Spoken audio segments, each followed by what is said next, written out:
क्या हुआ, एक बार घटना से शायद जल्दी समझ में आए। एक राजा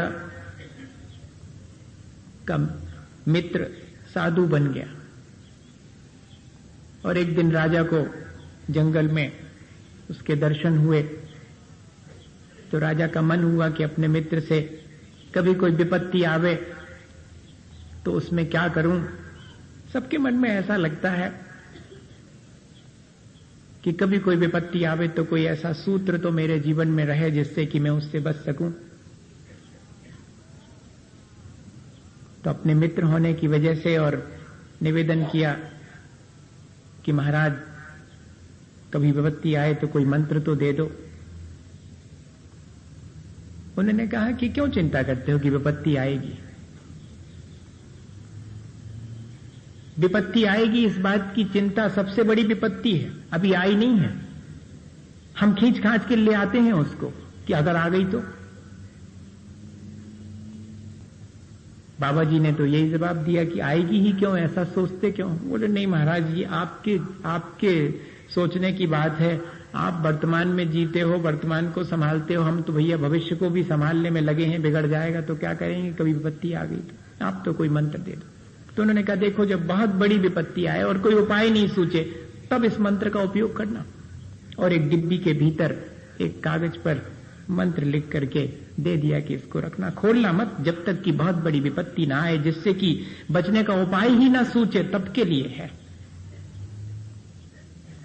ये अपने जीवन में जब कर्म का उदय आए तब कैसे उसको हम झेलें, इसकी विद्या है ये।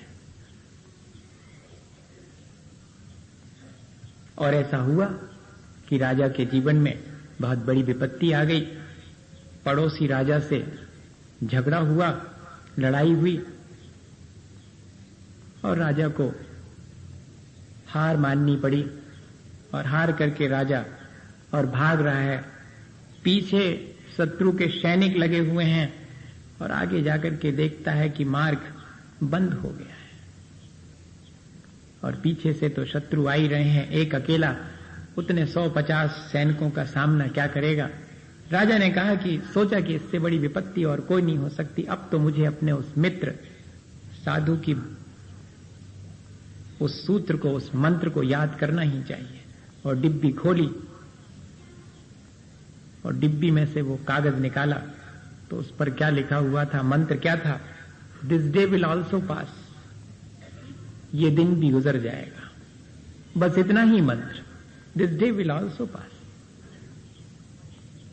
राजा के मन में प्रसन्नता आ गई कि बात तो सही है, कितनी बड़ी से बड़ी विपत्तियां बीत गई, ये ही बीत जाएगी। और सचमुच ऐसा हुआ कि वे सैनिक आगे वह रास्ता बंद है ऐसा जानकर उस रास्ते से न जाकर और सीधे सामने रास्ते से निकल गए। राजा सुरक्षित हो गया।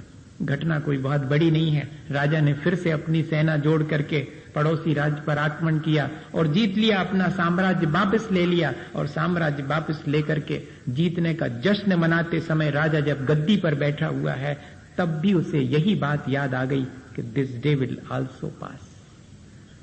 ये जो विपत्ति का क्षण था जैसे बीत गया, ऐसे ये जो मेरे जीवन में मेरे किए हुए पूर्व जन्म के कर्मों की वजह से सुख का दिन आया है वो भी बीत जाएगा। मैं क्यों इसमें ज्यादा एक्साइट हो रहा हूं। मुझे विषाद के समय पर डिप्रेस होने की जरूरत नहीं है। आया है अगर विषाद का क्षण तो वो भी गुजर जाएगा, और अगर आया है हर्ष का क्षण तो वो भी गुजर जाएगा। क्या ये एक सूत्र इन कर्मों के उदय के समय मैं अपने जीवन में काम ला सकता हूं?